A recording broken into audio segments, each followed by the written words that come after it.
예, 아마 여러분들도 깜짝 놀랄 만한 소식이지 않을까 싶습니다. 이제 미 연준의 XRP라고 불리우는 페드나우가 공식 서비스 개시를 했다라는 소식이 나온 것인데 현재 아무도 이에 관해서 놀라울 정도로 관심이 없고 언급을 안 하고 있는데요.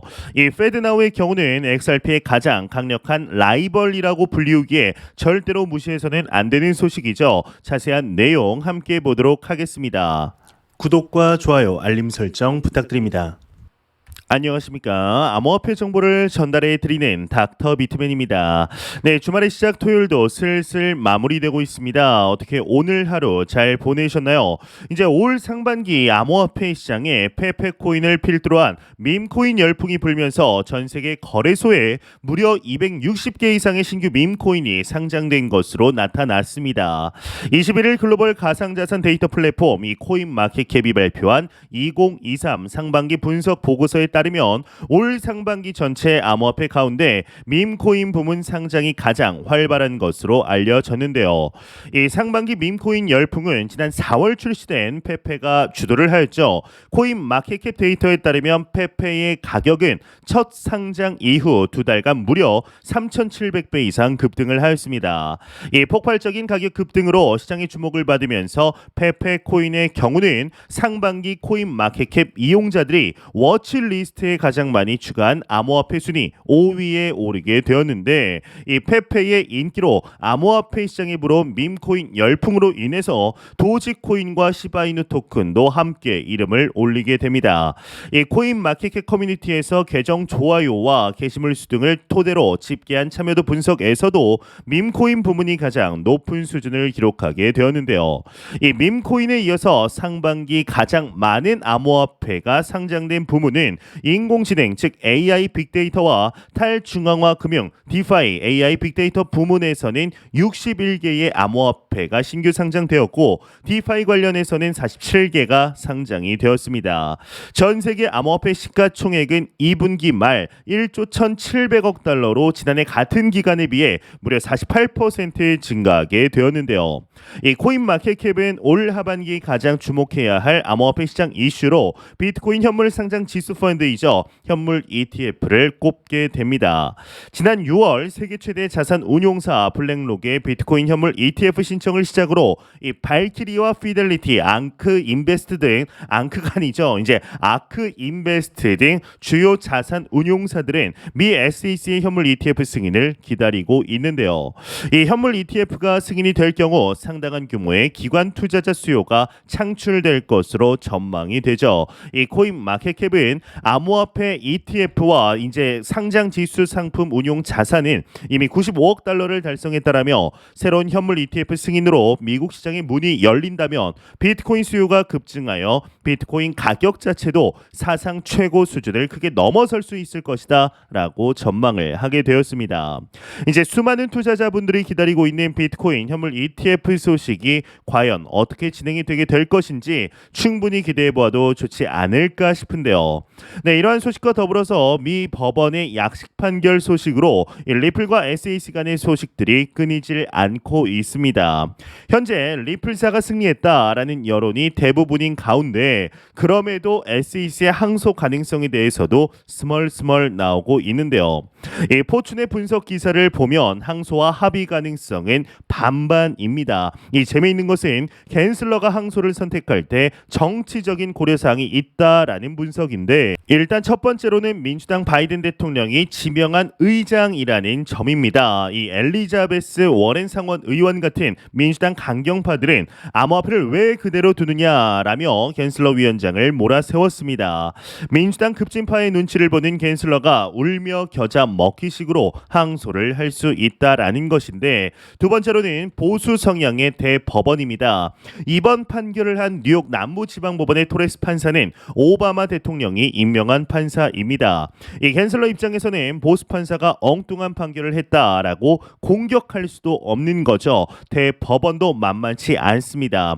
공화당이 지명한 보수 성향 판사들이 우세한 대법원은 국가기관이 기업과 시장 활동에 과도하게 개입하는 것을 싫어합니다. 항소를 하고 대법원까지 갔을 때 SEC가 이긴다라는 보장이 없다는 것이죠. 이제 마지막 세 번째로는 대통령 선거입니다. 일단 항소를 시작하면 상급 법원은 이 사건을 세밀하게 충분한 시간을 들여보게 됩니다. 리플은 막강한 자금력을 써서 비싼 변호사를 고용하여 결사항전할 태세이죠.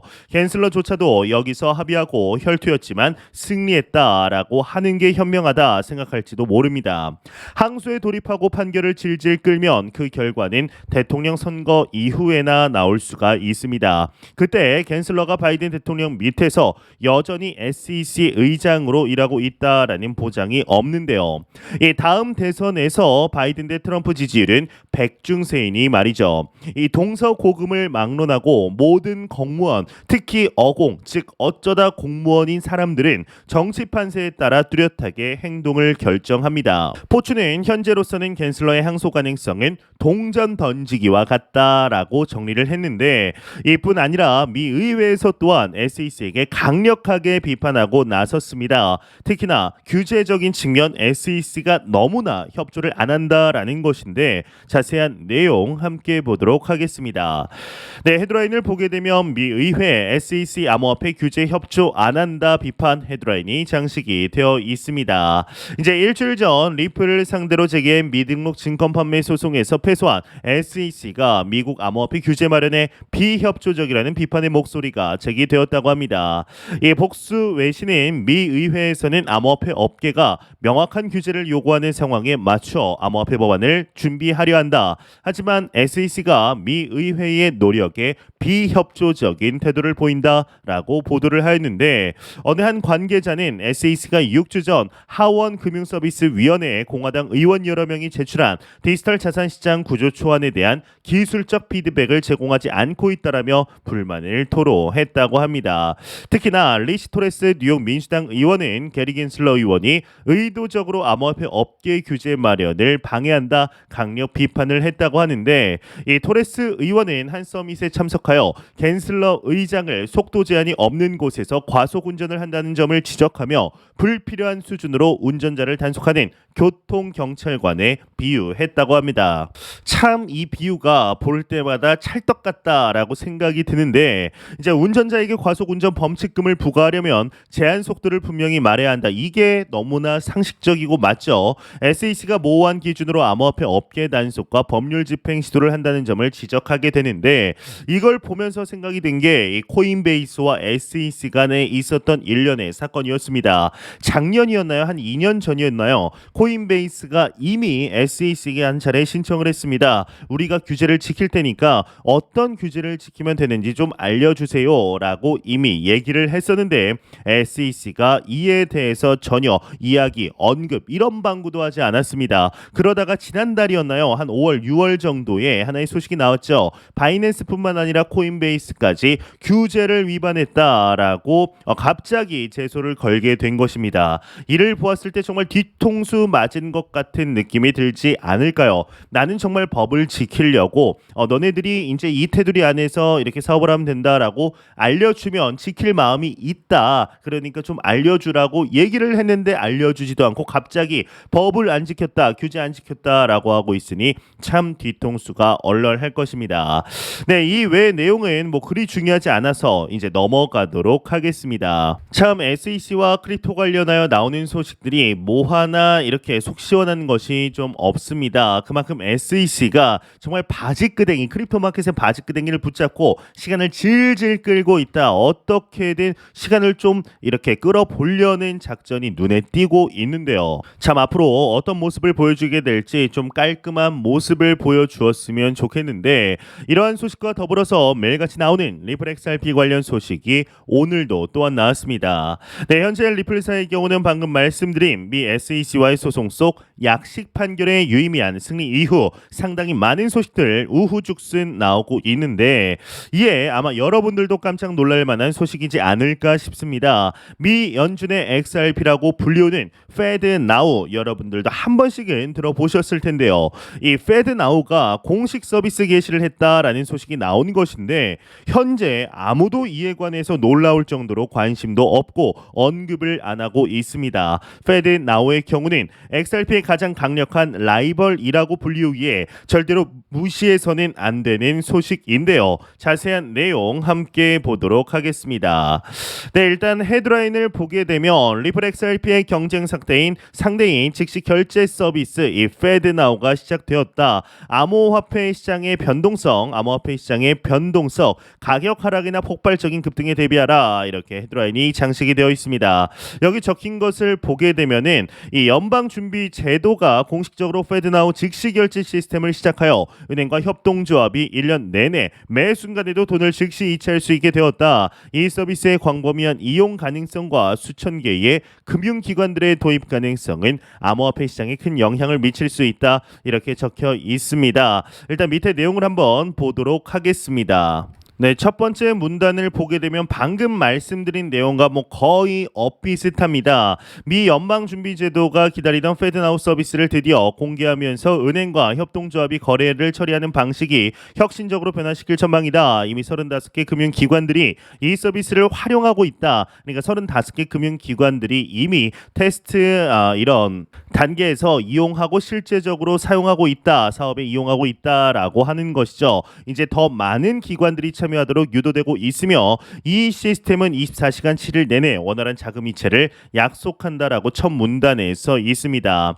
이제 FedNow의 비전을 한번 보게 되면 연방준비제도 의장 제롬 파월은 FedNow 서비스의 주요 목표가 일상 결제를 간소화하여 빠르고 편리하게 만드는 것이라고 설명을 했는데 이 서비스의 도입으로 개인들은 급여에 대한 즉각적인 접근이 가능하고 기업들은 송장 결제 시 즉시 자금을 사용할 수 있는 혜택을 받을 수 있다라고 적혀 있습니다. 이미 이걸 보았을 때 이 크립토 부분, 암호화폐 부분, XRP가 하고 있는 부분이랑 엄청나게 유사하다라는 것을 확인할 수가 있죠. 이 미리 참여하는 은행과 협동조합들과 미국 재무부의 재무국은 이미 FedNow의 즉시 결제 기능 채택했고 추가적으로 16개의 서비스 제공 업체가 금융기관들을 위해 결제 처리를 지원하는 대비책을 마련해 두었다고 합니다.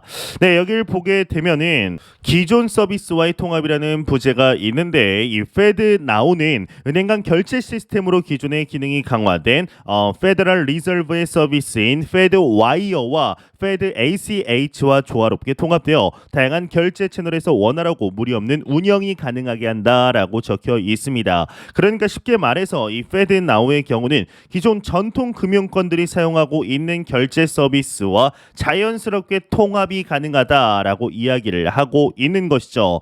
이 외의 내용 그렇게 중요하지는 않은데 이제 암호화폐 임팩트 온 더 크립토 마켓 암호화폐 시장에 미치는 영향에 대해서는 FedNow의 발표로 인해 암호화폐 커뮤니티는 호기심을 갖고 있고 이 서비스가 수천 개의 은행과 협동조합들 사이에서 증가하는 사용으로 인해 암호화폐 시장에 파장을 일으킬 수 있다. 그리고 여기 XRP에 대해서도 나오는데 암호화폐 애호가들은 FedNow와 XRP가 같은 디지털 통화에 미칠 영향과 이로 인해 동시에 도전과 기회가 생길 수 있다라고 추측하고 있다. 즉시 결제의 편의성이 암호화폐 채택을 억제할 수도 있지만 더 빠르고 국경을 넘나드는 대안으로서 암호화폐에 대한 관심을 증대시킬 수 있다는 주장도 있다. 이렇게 내용이 마무리되고 있습니다. 네, 여러분들은 어떠신가요? 이 FedNow와 XRP에 관해서 이미 아시는 분들은 다 아시겠지만 과거부터 XRP의 이제 가장 강력한 라이벌이다. JPM 코인, JP 모건에서 나오는 JPM 코인도 있지만 이 FedNow가 나온다면 리플 XRP의 모든 자리를 대체할 수 있기 때문에 절대로 XRP가 이제 없어질 수도 있다라는 이야기도 정말 말이 갑자기 꼬이는데 정말 이제 심심치 않게 좀 나왔습니다. 하지만 개인적으로는 이 FedNow의 성공이 성공을 할지 말지는 정확하게는 모르겠지만 그래도 연준이 다양한 기관들에게 압박을 넣으면은 사용하면서 자연스럽게 성공이 되겠죠. 하지만 이러한 FedNow의 성공은 절대로 우리가 투자하고 있는 암호화폐와 같은 탈중앙화 시스템이 아닙니다. 크립토 마켓만이 가질 수 있는 이 탈중앙화라는 핵심 포인트가 오히려 비교군을 만들며 더욱더 크립토 마켓에 관심을 가지게 하는 이러한 계기가 되지 않을까라는 생각이 드는데요. 물론 중단기적으로는 FedNow의 성공적인 도입으로 인해서 리플 XRP와 스텔라 루멘과 같은 디지털 통화에 도전이 있을 없을 수도 있습니다. 이 빠른 전통적인 결제가 암호화폐 채택을 억제할 수도 있지만 동시에 암호화폐를 빠르고 국경 없이 사용 가능한 대안으로 인식하는 관심이 증대될 수도 있을 것으로 보이는데요.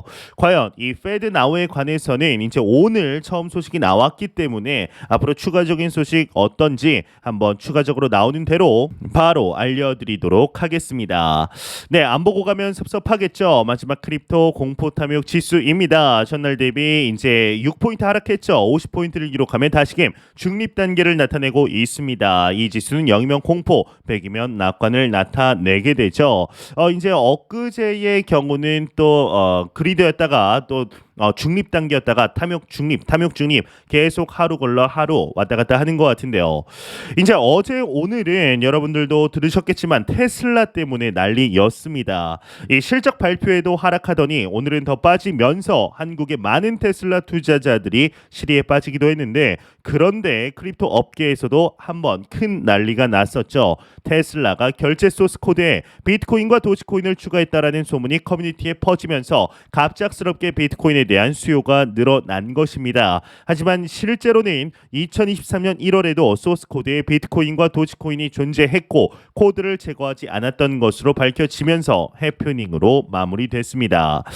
최근 리플 소송 결과가 나오고서부터 비트코인에 대한 관심이 좀 사그러들었습니다. 그러면서 많은 코인 투자자들이 당장이라도 불장이 올 것처럼 착각을 하고 있습니다. 이 불장은 반감기가 지나고 비트코인의 큰 폭의 가격 상승을 보인 후에 일어나게 됩니다. 지금은 알트 불장이 올 때가 아닙니다. 이 섣부르게 알트에 큰 돈을 담게 되면 자칫 물려서 비트코인이 쏘기 전에 매수할 수 있는 기회를 놓치게 될 수 있습니다. 지금은 분할해서 비트코인을 매수해야 하는 시기인 것이죠. 그렇다면 비트코인 가격 상승은 어떤 조건이 맞춰질 때 일어날까요? 이제 크게 두 가지 매우 중요한 조건이 있습니다. 첫째는 테슬라의 비트코인 결제 재도입 뉴스가 뜨는 겁니다. 테슬라는 2021년 이제 2월 말 불장에서 비트코인에 테슬라 자동차 결제를 허용합니다. 하지만 얼마 지나지 않아 환경 문제를 들면서 취소를 하게 되죠. 이후 2021년 7월 한 세미나에서 인터뷰를 통해 언제든 조건에 부합한다면 비트코인 결제를 풀겠다라고 선언을 하였습니다. 당시에 마이클 세일러가 북미 비트코인 채굴 협회를 만들고 채굴에 이용되는 에너지를 투명화하는 일에 앞장서기도 했죠. 하지만 그런데 테슬라 자동차의 비트코인 결제가 왜 비트코인 가격 상승과 연결이 될까요? 단순히 결제에 비트코인을 이용하면 수요가 생겨서가 아닙니다. 이 테슬라가 비트코인 결제를 허용했을 때가 비트코인 상승기였고 취소했던 때가 비트코인 하락기였다라는 사실을 기억해야 합니다. 기업은 이윤이 중요합니다. 현재 테슬라 자동차의 이익률이 10%로 좁혀지면서 우려가 커지는 것도 같은 맥락입니다. 그런 점에서 테슬라가 비트코인이 앞으로 더 오를 수 있다라고 판단될 때 비트코인으로 테슬라 자동차를 사도록 허용할 것입니다. 일론 머스크가 도지코인의 테슬라 결제를 허용했지만 도지코인으로는 테슬라 자동차가 아닌 굿즈 정도를 살 수 있을 뿐입니다. 이 차이를 분명히 명확하게 알아야 하는데요.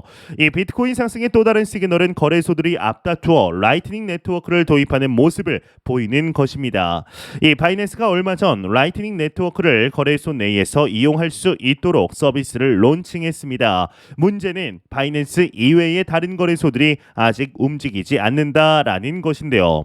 이 라이트닝 네트워크의 거래소 도입은 엄청난 이슈입니다. 만약 거래소들이 라이트닝 네트워크를 본격적으로 도입하게 된다면 거래소 이동에 이용되는 알트코인의 용도가 현저히 줄어들게 될 것입니다.